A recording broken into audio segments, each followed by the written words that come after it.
All right. Welcome back to the Onyx Report. Took a little break for the last few weeks, and as you would imagine, things have gone all kinds of haywire all over the place.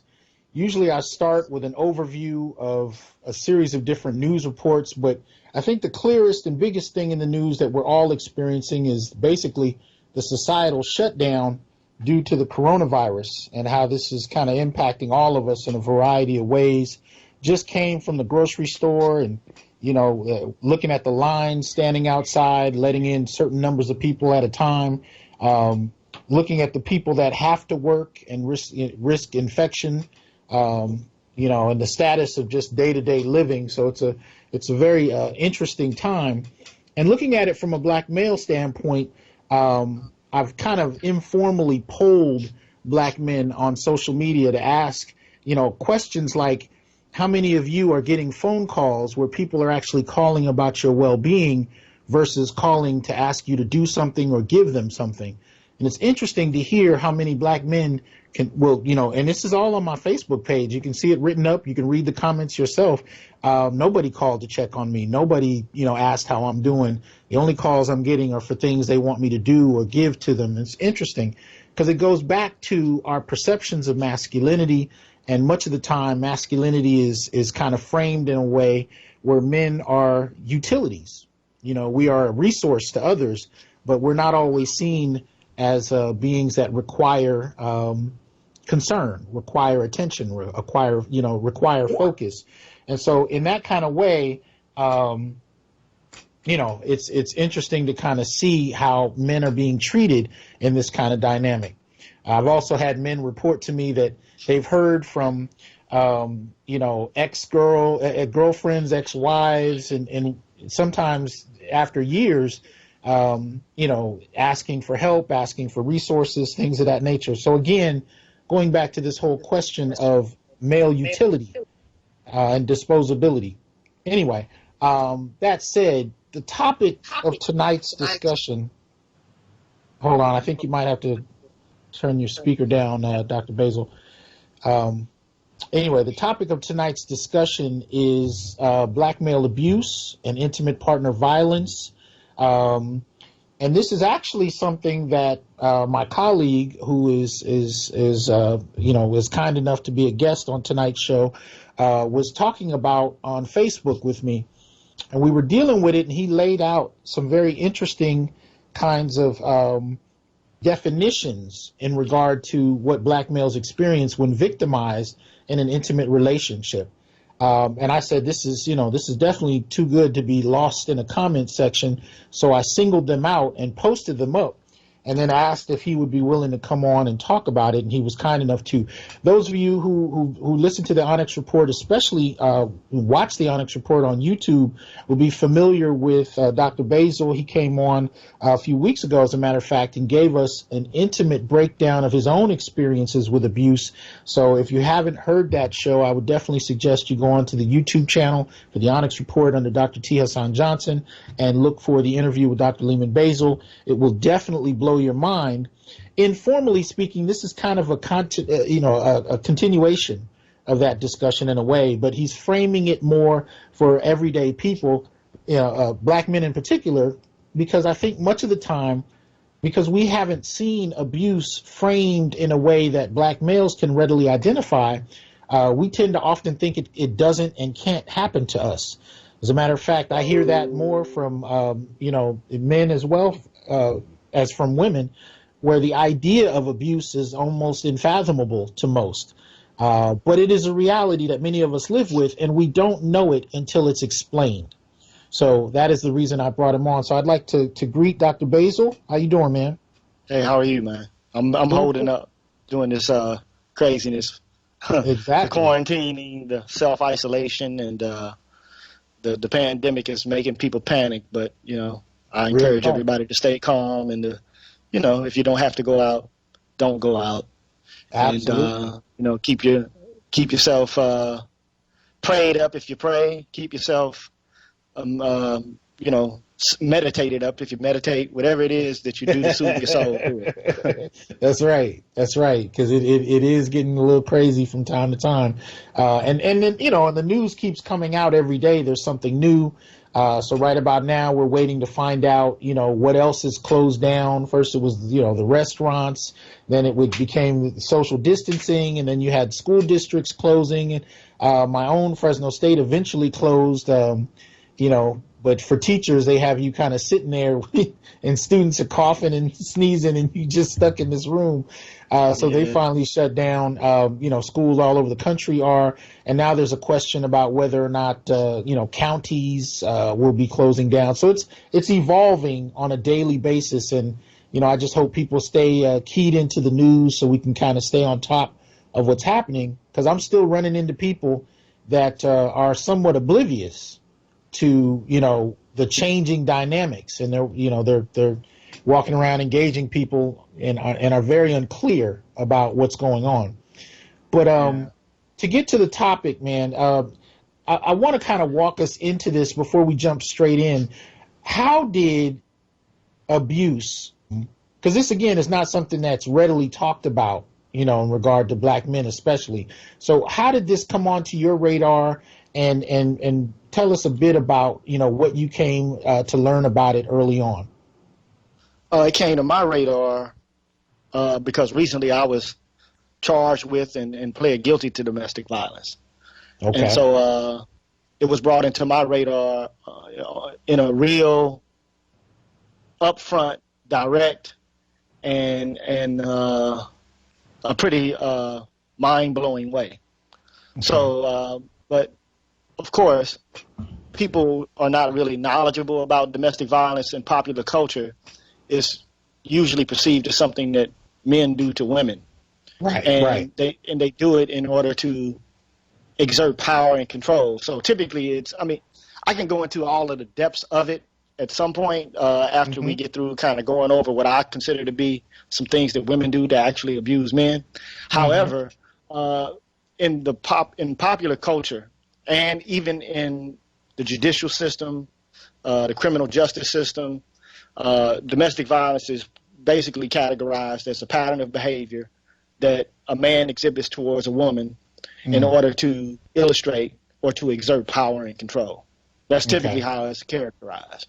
Now, but for the most part, apart from that popular conception, there are a group of social scientists who've done work on domestic violence.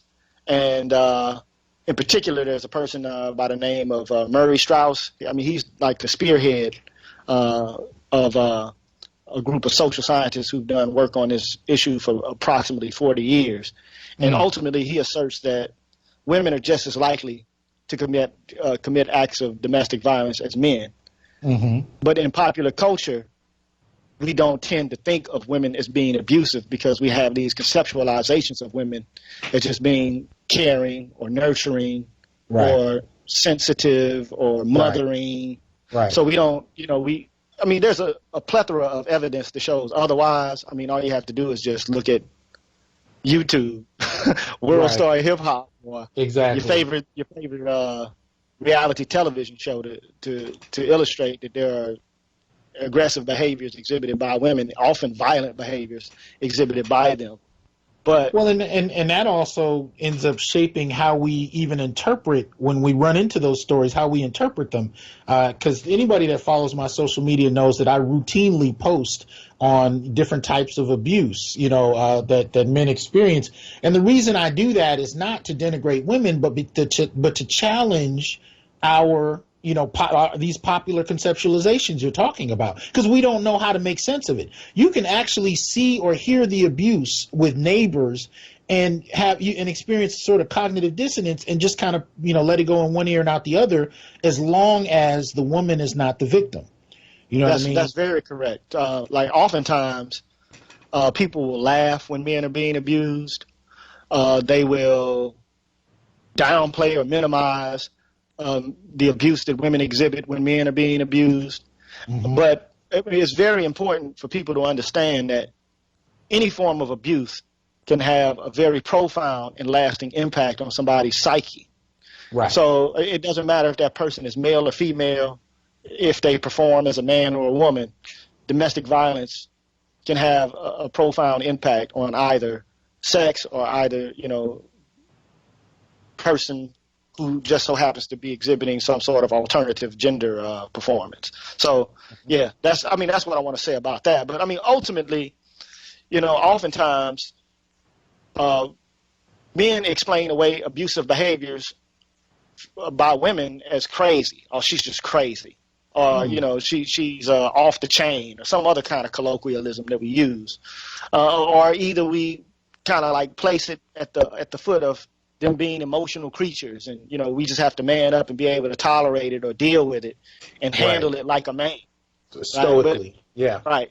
But it's really important for people to recognize that abusive behaviors from women are often deliberate, and when they do them, they're done to inflict harm. Right. So that's very important to understand. So and what's also traumatizing, real quick, just to add on that, is we already know, statistically speaking, women are given 65% less of a criminal sentence for the same crimes as men. So you can experience abuse and even homicide in certain situations, and she will not have, generally speaking, the same kind of punitive experience that men have. But go ahead. Yeah, that's very correct. And just to follow up on that, if a woman is subjected to chronic abuse, there are like several defenses that a woman can use to illustrate that she's been subjected to that kind of abuse, and then she can use it in court in order to gain an acquittal. But there's no corresponding defenses for men. Sure. And so that that's pretty bankrupt.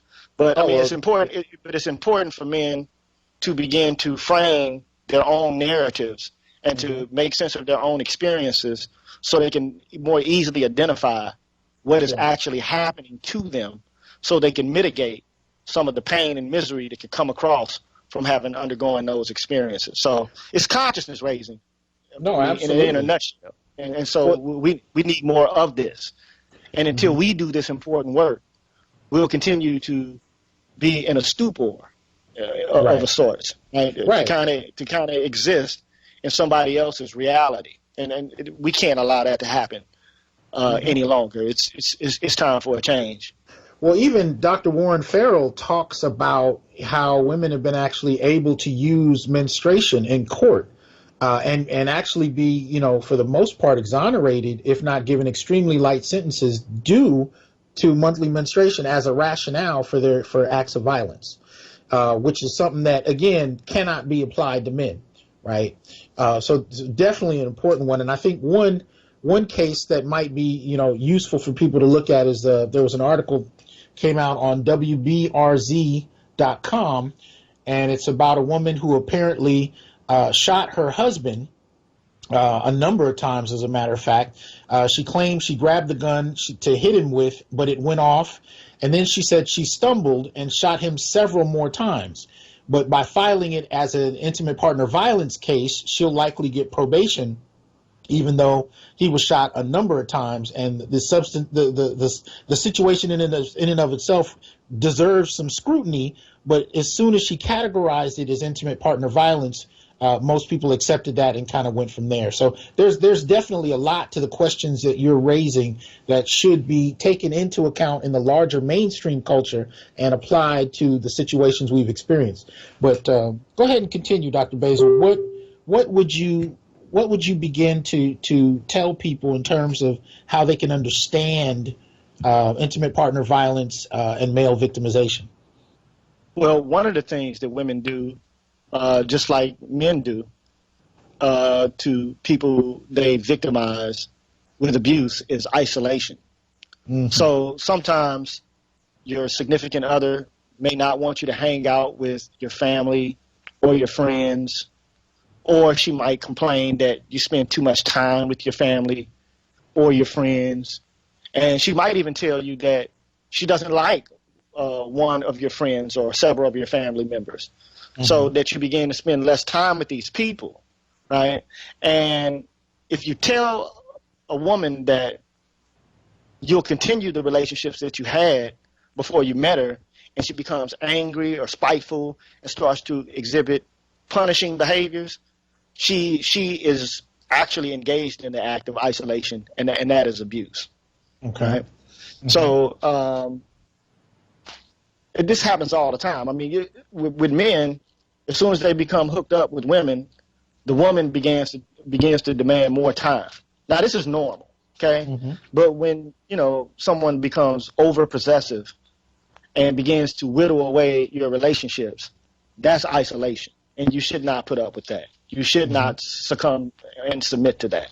Right? It's something that you need to be cognizant of. Because if you had a healthy life before this individual, you need to maintain that life after this individual. And, right.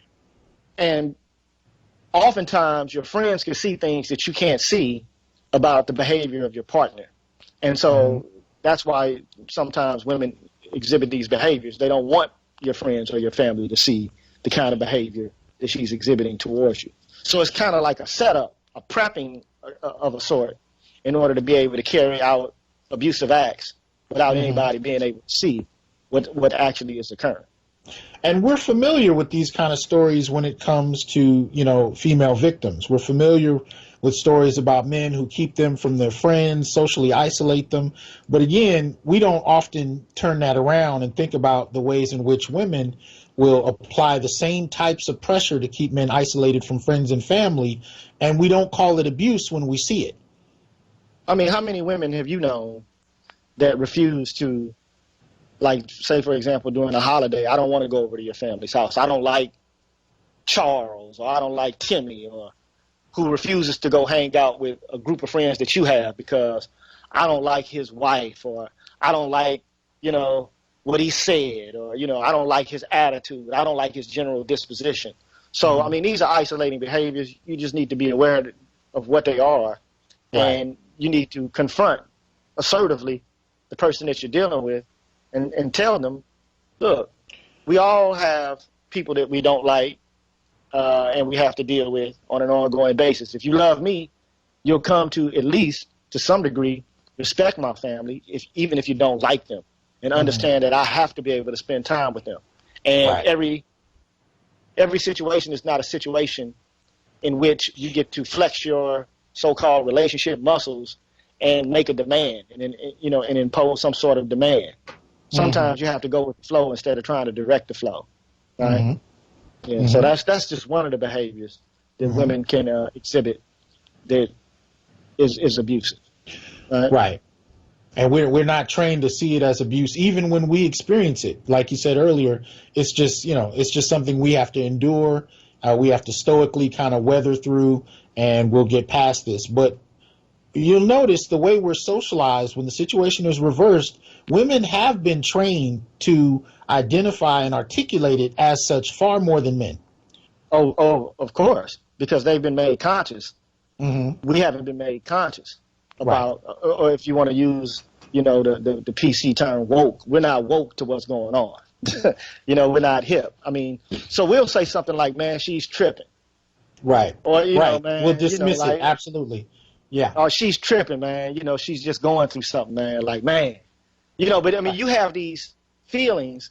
It's like a sense that something's not quite right. I mean, it'll put you in a bad mood, or it'll make you feel, like spider sense tingling, if to use a popular, comic book phrase. I mean, the whole point is you'll start to see, like, why is she acting this way? Why is she becoming more closed off? I mean, it's a punishing behavior design. It's a passive aggressive behavior designed to bend you and make you capitulate to her demands. Well, and men will often blame each other. So if you do, try to voice it, you're trying to find the vocabulary to explain it, you'll often hear men shame and silence each other about it, because, again, we've been trained to take things stoically and to really not hold women accountable to the same standard that we're held accountable to. And, and there are plenty of people that are fine with that. But my argument is, once this becomes a legal matter, Men have to learn how to articulate these experiences differently in accordance with both the law and with the actual definitions of abuse. Because I think even when we get down to reading over the statistics on abuse, many of these reports are written by feminists with a focus on women, and men have kind of absolved themselves of being in the discussion. And I think it hampers and obscures the reality of the rates of abuse. I think the data is very skewed on this because men have not been really welcome to the discussion, but they haven't made themselves welcome. So we will socially shame one another when talking about these experiences. You're exactly right. Or we'll say something like, you can't control your woman, you better get her in check. But I mean, like, what exactly does that mean? I mean, does it mean that you're responsible for your woman doing something that's abusive? Right? I mean, it's not a man's job to control the behavior of a woman. Right. So it is very important to know that a woman may be a reflection of you, but a woman is an independent being just like you are. And you have no responsibility for what another person does. They are responsible for what they do. Right? So if they, there's just this idea, like we supposed you don't have your woman in check, you don't have her in control. You need to handle that. And if you can't handle it, you're less than a man for not being able to handle it. That's just it's just explaining away and giving,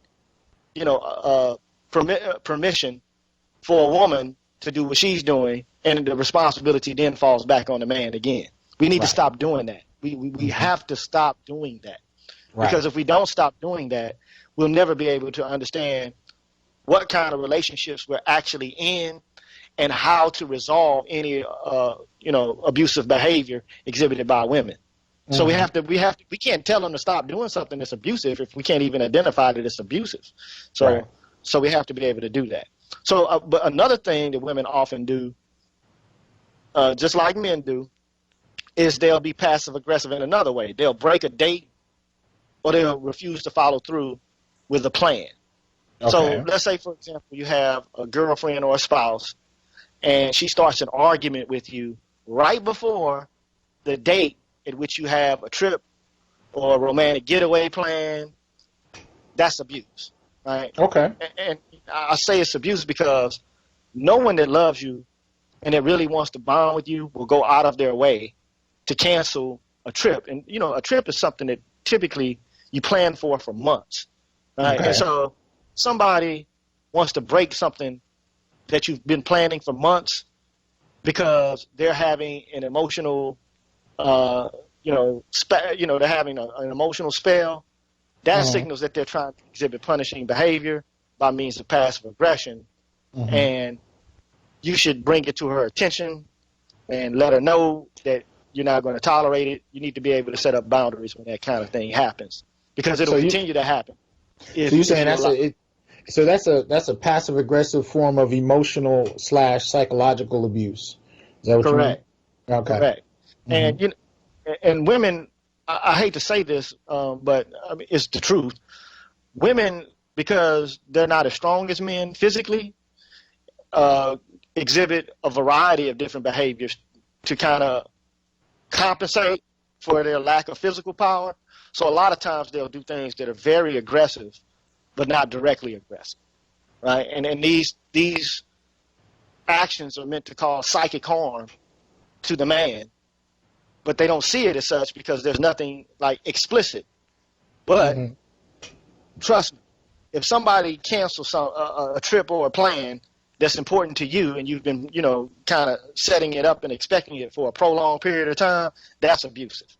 Okay. And look, a dispute in a relationship is going to come up. I mean, from time to time, these kind of things will rear their ugly heads, right? And occasionally, a cancellation is to be expected because who knows what might come up. But if you see this behavior as routine, right, then this is basically sabotage of your expectations. So if a woman does that over and over again, she's being passive aggressive and abusive. Right. Well, I want to add to something you just said too about the differences between men and women and how those yield different types of behavior. if you look at it in the context of rape, for example, as long as we define rape solely as something men do to women through physically dominating someone, then it's hard to conceptualize rape occurring to men via women. But when you really begin to look at the data, what we started to find with what they call made to penetrate cases, you know, things of that nature, when you start to expand the definition of rape to account for the various types of experiences that men have with it, we find that there's a whole nother category to women's behavior that's markedly different from how men engage it, but is no less traumatic. But as long as we ignore that definition and strictly stick to the narrative we've seen in popular media since the 1970s, it remains difficult for us to see men as victims. So again, going back to what you were saying a moment ago, we have to account for the differences between men and women and actually ask men about their experiences in order for us to better understand the nature of female aggression. But as long as male aggression remains the primary standard and the only one we pay attention to, it'll be difficult to take into account how women can be aggressors and men can be victims. So I just wanted to kind of point that out. You raised a significant point about those kind of subtleties that we often overlook. Right. Another thing that women often do that is passive aggressive and that is abusive is the doghouse phenomenon. I don't know. I mean, you've heard of this over and over again. Like, okay, if she puts you in the doghouse. So what does that mean? I mean, ultimately, she exiles you to the couch, or she kicks you out of the house to exhibit power and control.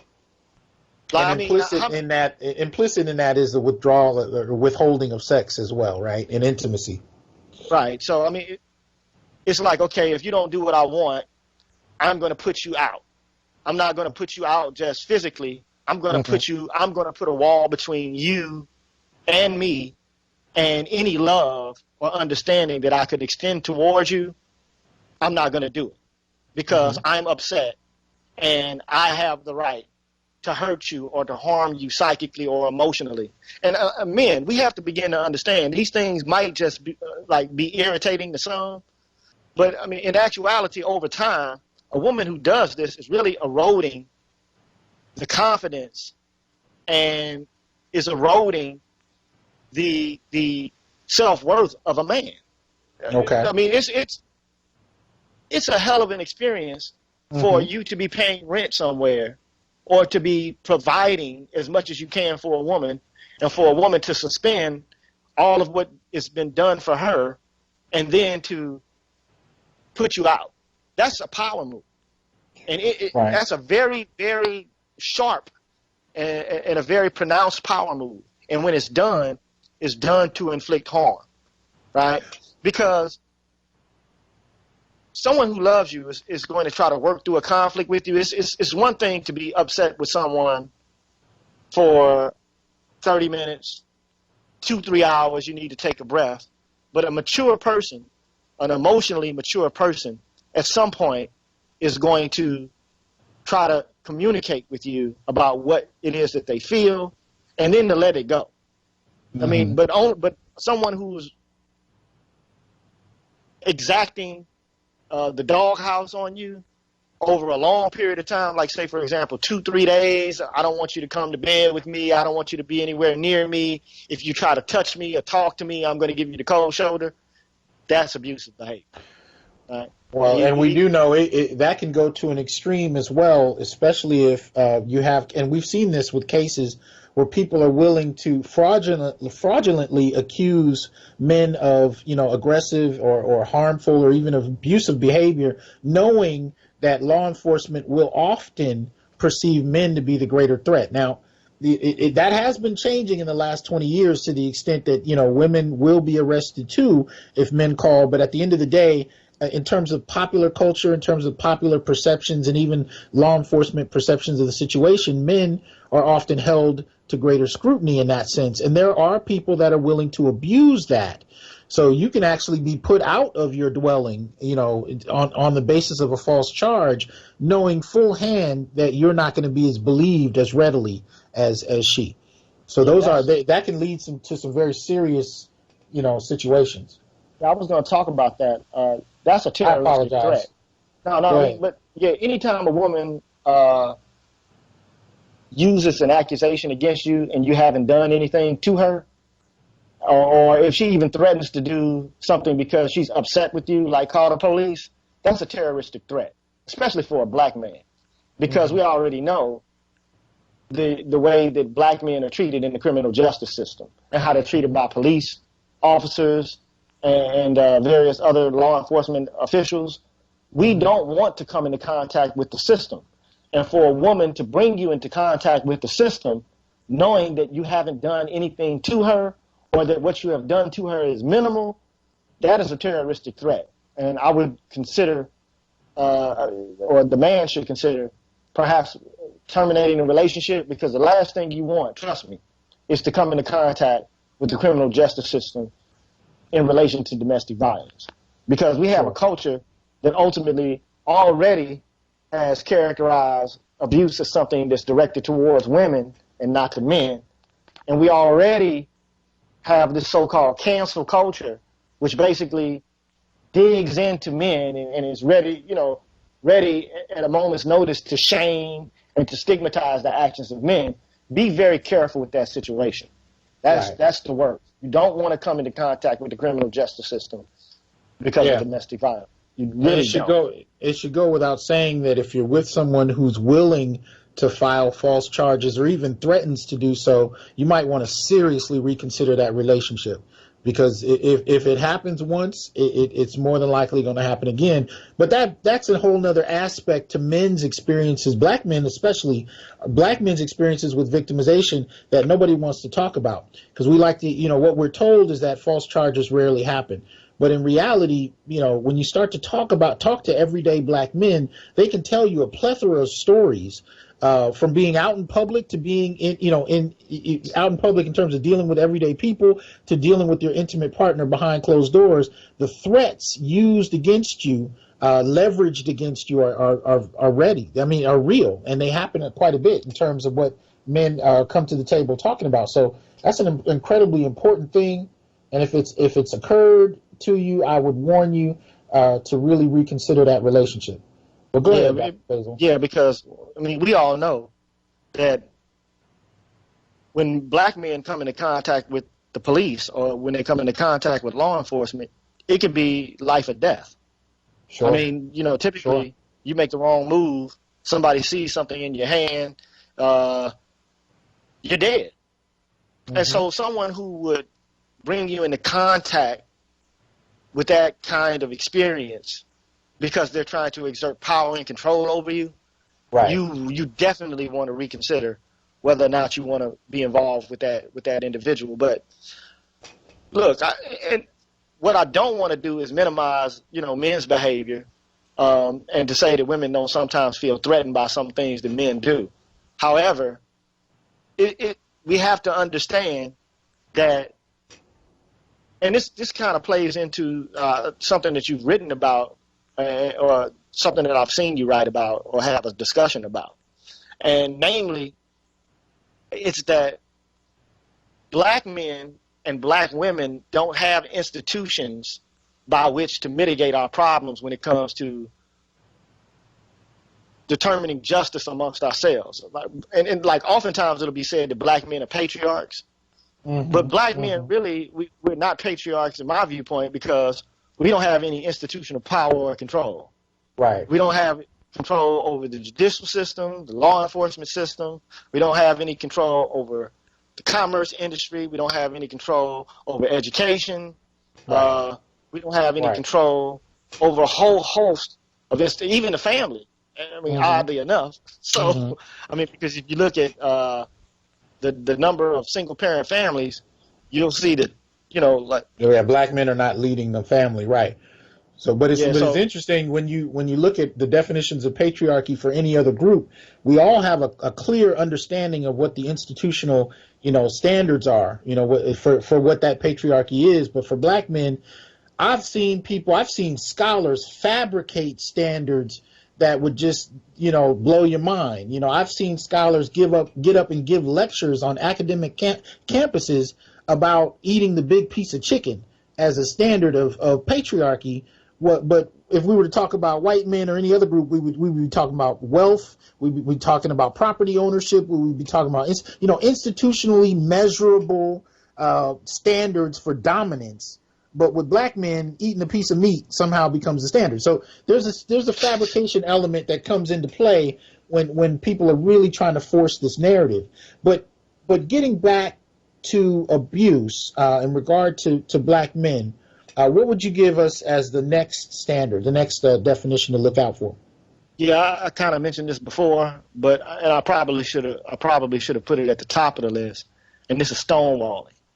Okay. So it's a passive aggressive behavior, meaning again that it's a behavior that is really an act of omission as opposed to an act of commission. So it means that she's not doing something that anybody else who's in a normal relationship with someone else would do. So, I mean, if someone communicates with you and there's a dialogue going on, that other person is going to dialogue back with you. They're going to converse with you. You know, there's going to be a call and a response. But if a woman refuses to speak with you about something that's important, then she really doesn't value your thoughts or your feelings or you. Right. So oftentimes women will stonewall in order to frustrate you, to irritate you, and to belittle you. So when that occurs, it's a telltale sign that you're involved in an abusive relationship, because in any relationship, communication is the key. And if you can't communicate with someone, and if they refuse to talk to you, when communication breaks down, everything breaks down. So, and then it leaves you disoriented because you don't know where you and that person stand, right? Okay. And so the last thing you want to do is be involved with someone who has a protracted strategy of stonewalling with you, so that you don't know where you are in the context of the relationship. That's just abuse, and if it happens, just walk away from it, because I mean, any of these behaviors can be exhibited, like you said, cyclically, and they often tend to happen that way.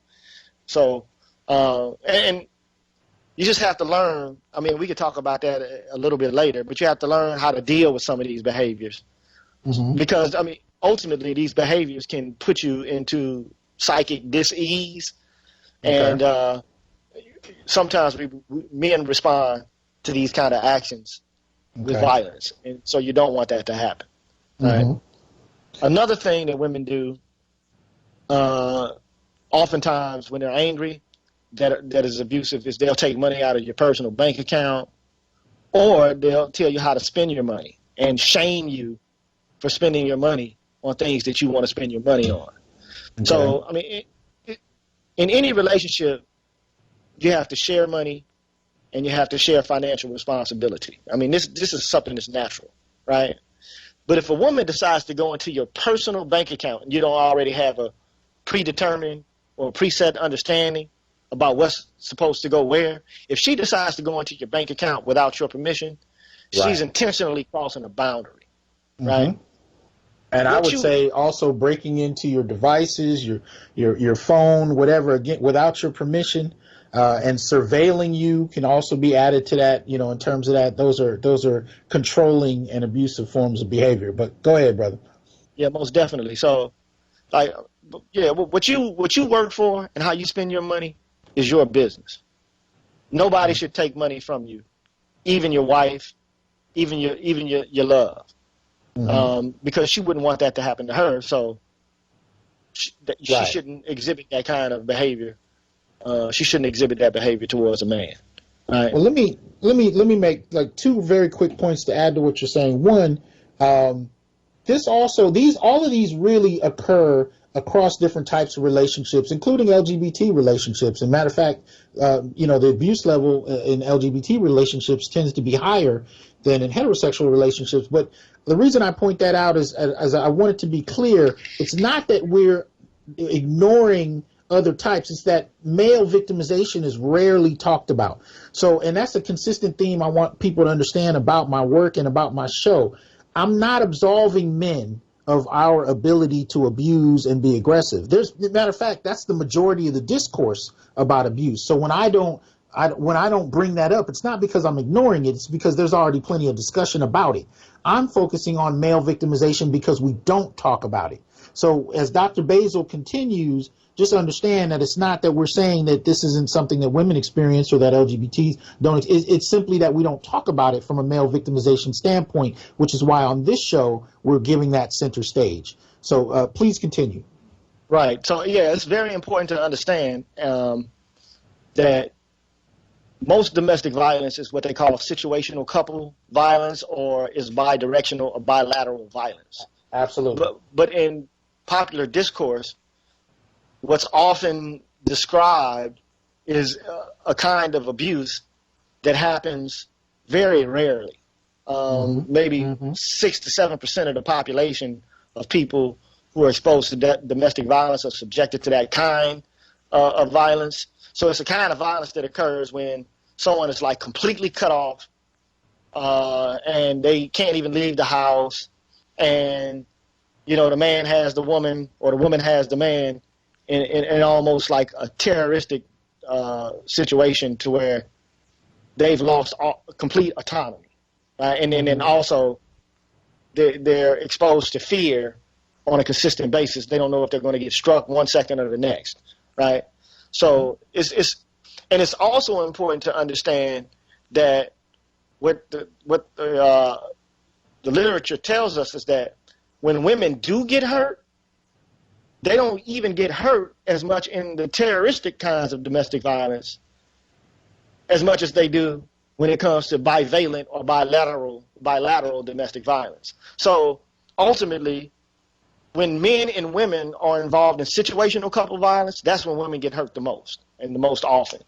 When they fight each other, right? That's when, like when there's mutual assaults from both parties. That's when women get hurt. And I have some feelings about this, but ultimately my viewpoint is this, and I've said this on the Onyx Report. Most men have been taught, don't put your hands on a woman. And most men, I feel, those that I know at least, are going to do everything they can to try to remove themselves from a situation in which they're being assaulted when they're being assaulted by a woman, right? But sometimes women insist on provoking a fight with a man. That's foolhardy. Ladies, I'm telling you, I'm the only thing I just want to do is make it clear to ladies and the men also. Men, don't buy into it.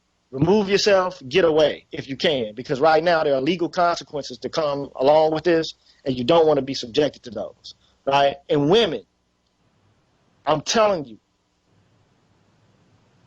I use biology in my research, in my thinking. I'm not one of these people who believes that gender is something that is purely a social construct. I believe that there's sexual dimorphism in the human species, and that men have testosterone, which makes them stronger and more prone to use physical violence as a form of aggression, especially if their partner is continuing to stoke the fires in a man. Don't do that to a man. Right? Well, I want us to be clear. We have about 15 minutes, so I want you to be able to get through all of them. But let's also make it clear too, the way we're socialized. Boys are taught at a very young age not to hit girls. That there's something special, there's something different about girls, and there's a kind of dynamic there that's different, even when you're the same strength. And I can tell you, I've seen that with my own child. I've seen that when I was a child. Like a girl could hit a boy and nobody will say anything, but if he strikes back, everybody will get up out their seat. So there's that dynamic is present all the way through adulthood in terms of how we're socialized to see violence in regard to men and women. When males are often victims of violence, especially in an intimate situation, we can be oblivious to it because we've been trained to be oblivious to it. But we can hyperfixate on female victimization. And if you don't believe me, there's some interesting tests done socially on YouTube. You could look up where they've tested male abuse, with actors out in public spaces where men are appearing to abuse women, and you'll see strangers literally come up and put their hands on these actors to protect the woman. But when the situation is reversed, like you said earlier, the men are often laughed at. People will walk by and ignore it, even if he's being abused to the same degree as the woman was abused in the last experiment. And in some situations, other people will come in and add abuse to the situation by hitting the man even further, ridiculing him, laughing at him, and then joining in to hit him in the situation. Correct.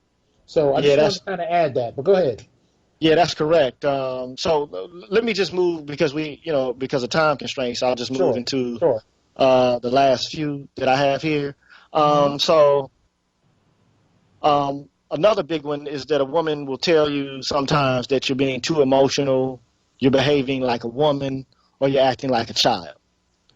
That Right. is disrespectful behavior. I mean, how often have any of us been told that we're behaving like a girl, or you're acting like the B word or something like that?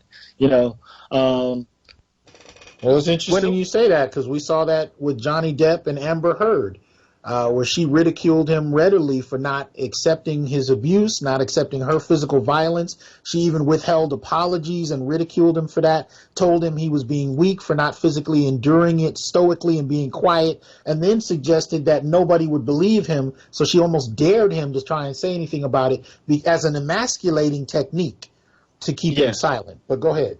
yes. So men have feelings too, and that stoic thing, that predisposition that people have that men should normatively not be affected or impacted by anything is ridiculous to me.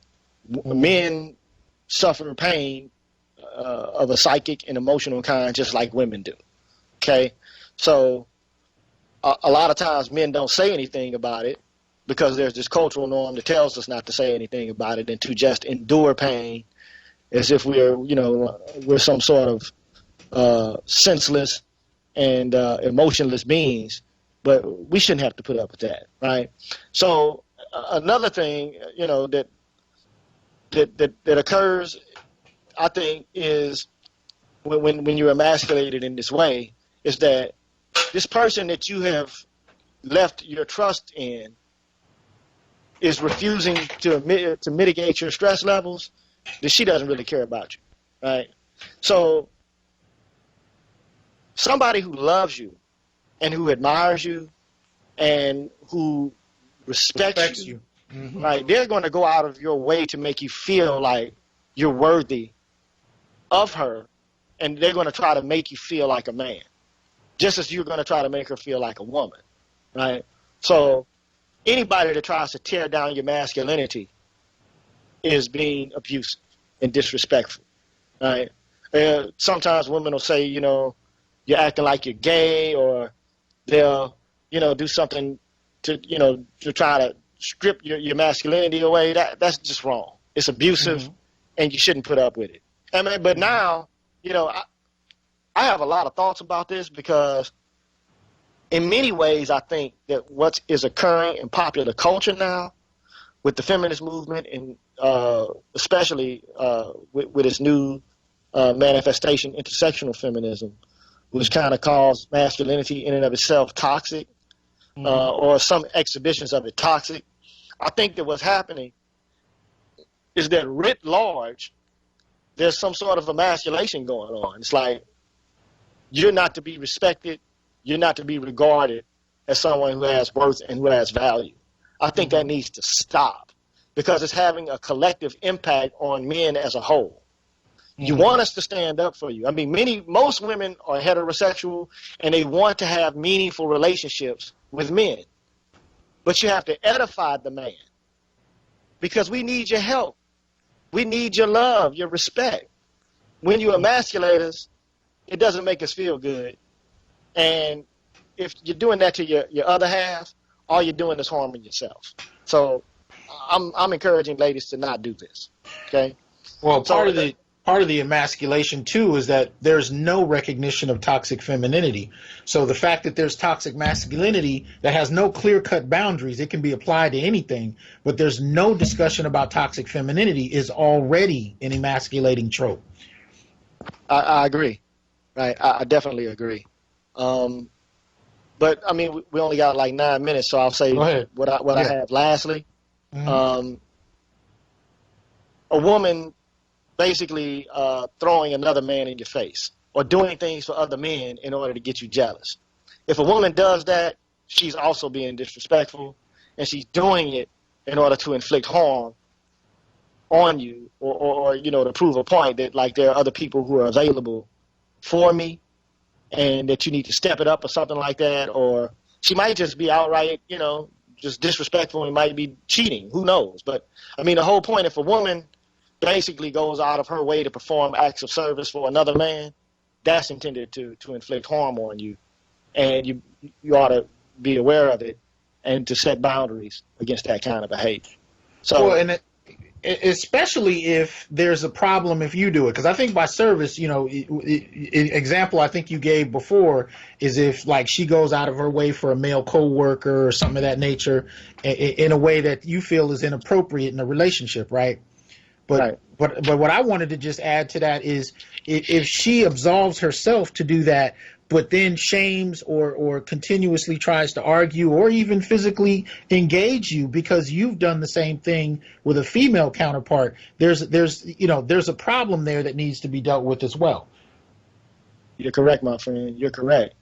But the last thing I would like to say is, like, if a woman puts her hands on you, absolutely, that's just, you already know that's abusive. But oftentimes we don't even consider it to be abuse. We consider it to be that the woman is crazy, or she's just tripping, or man, she's on the monthly, or we make excuses. We minimize that behavior, and it's important for people to understand. I mean, all of the statistics being thrown around about domestic violence typically, highlight or underscore that violence when it's directed towards women, but it may be the case that women suffer 2/3 of the deaths from domestic violence, but what about the other third? Women do kill men, and it's very important to understand and acknowledge that actually does happen. It happens a lot. Absolutely. It happens a lot, and but we don't highlight that. We don't talk about that. We don't make mention of that, and I think one of the reasons that we don't do it is because we have this notion that women are sugar and spice and everything nice, and that men are slugs and snails and puppy dog tails. Women are beneficent, benevolent, and nurturing. Right. Men are violent, malevolent, and malicious. Absolutely. I mean, that's binary thinking. I mean, so this is the funny thing about it to me. Like, feminist ideals eschew binaries when it comes to sex, right?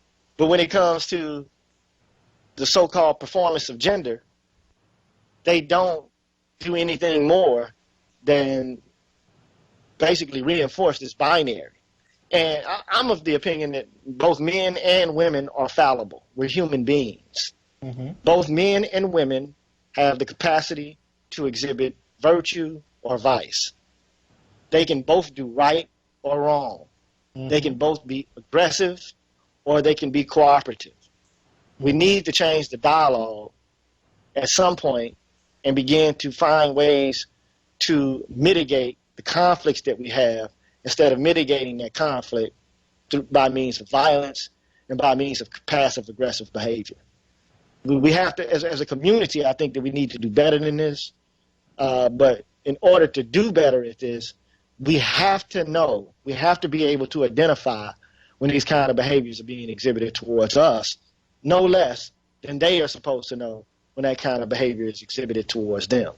And, let me also add to that. Part of how we've been, again, socialized through media is that we don't see female aggression and even physical abuse as such. I mean, how many movies and television shows have you seen, even cartoons for kids, where girls and women are slapping, hitting, throwing items at men and boys just kind of sit there and take it?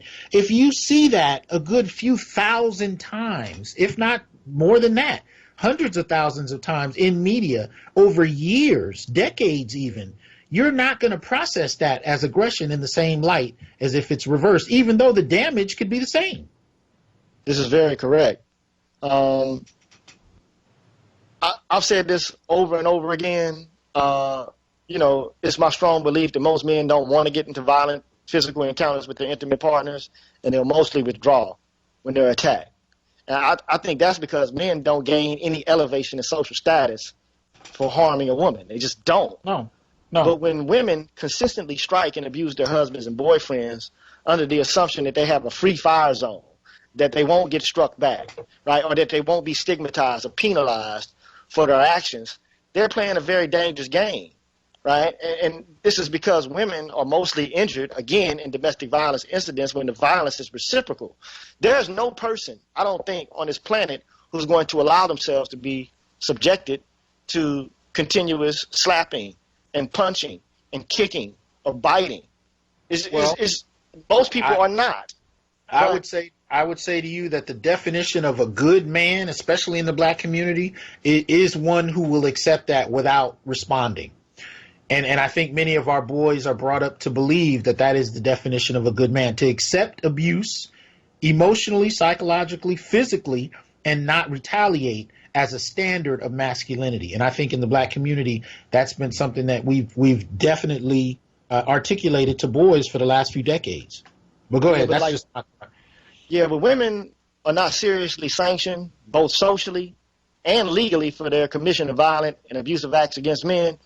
What it does is it sets up a demoralizing precedent that neglects both men and women in intimate partner relationships and exposes them both to risk.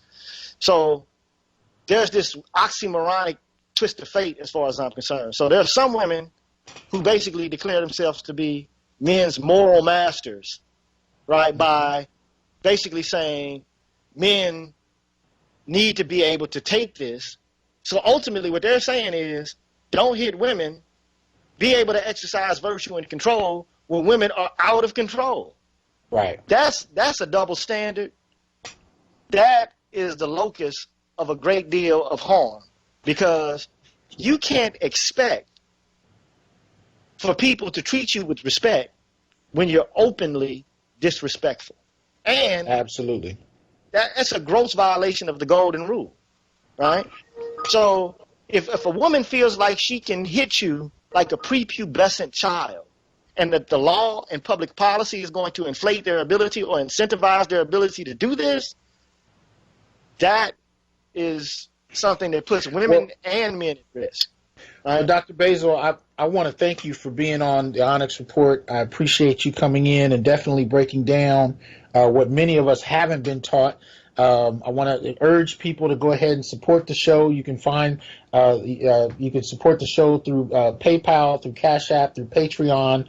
If you go to the YouTube video, you'll find the exact links for how to do that. I'll post them in the sidebar. And I just want to say, as usual, when I close out the show, thank you for supporting the Onyx Report. And remember, I'm here to tell you, brothers, that we are not criminals by birth, perennial rapists, incapable intellects, man children, sperm donors, child support sources, success objects, walking phalluses, ATM machines, lottery tickets, unpaid bodyguards, interchangeable stepfathers, child discipline proxies, unpaid repairmen or workhorses, or any other socially accepted dehumanizing stereotype. We're thinkers, inventors, innovators, leaders, fathers, and men. Embrace your humanity, know your worth, and extend your time, attention, and resources only to those who genuinely respect you. Peace.